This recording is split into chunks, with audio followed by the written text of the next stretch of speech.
Okay, welcome. So to start my project, well, my presentation, I just wanted to start with some dad jokes because I'm nervous and that helps. So my first is, why was the ninja so good at baking pastries? Why? Because he had a black belt in martial arts. So funny. I have a super secret baking recipe for bread. Unfortunately, it's on a knead to dough basis. Oh my goodness. And then this last one in honor of finals week. I just took a baking class. The final was a piece of cake. Okay, so my project was on baking, but didn't exactly work out. Me and Ashton were kind of on the same page. I decided to try baking. My mother is amazing at baking, but turns out I'm not. I figured going in, I'd just have natural talent and I'd just be so good at it, and I just know because that's just what my mom does. So figured, why not? It's not how it works, but that's okay. Rather than standing up here and talking about why that didn't work, I'd rather talk about what I learned. What I learned was the importance of trial and error. So I have a quote from Tim Harford. You show me a successful complex system, and I will show you a system that has evolved through trial and error. So I don't know about you guys, but the first time I read this, I was really confused, and so this actually comes from his TED Talk, and I'll explain what this means.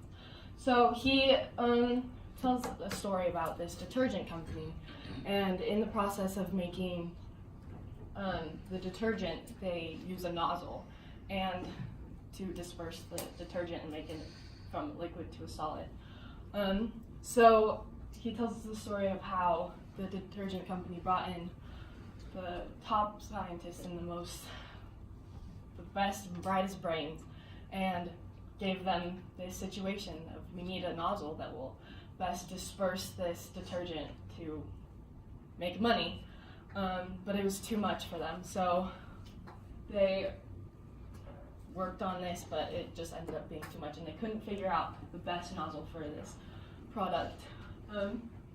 But then they decided to just jump right in and make 10 random nozzles. They just made 10 random, and then they used the 10 and decided from those 10 which was the best, and then from there they made 10 more of that, 10 variations of that same nozzle, and from there they just repeated that process until they had a perfectly designed nozzle for what they needed. They don't know why it works, but it works, and that's all that really matters, right? So this relates to my project. My project was to learn how to bake, but while I was baking, I'm not gonna lie to you, I mostly did a lot of chocolate chip cookies, and might I just say I'm pretty sure I perfected those. Make those in 8 minutes. I'm proud of that accomplishment. But my project ultimately, in my mind, was a failure. It might not seem a failure. You might say, no, Molly, it's okay.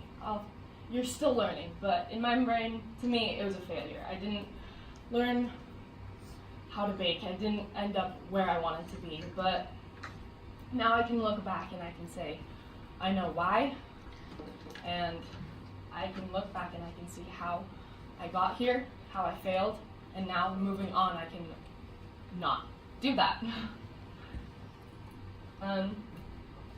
I see my project as just a small part of my life in this process and getting better, and I hope that I can continue to learn and to grow and to be the change. Action and reaction, ebb and flow, trial and error, change. This is the rhythm of living. Out of our overconfidence, fear, out of our fear, clear vision, fresh hope, and out of hope, progress. So I just want to end my TED Talk saying, may the force be with you. I wish you all luck on your adventure through life, and thank you.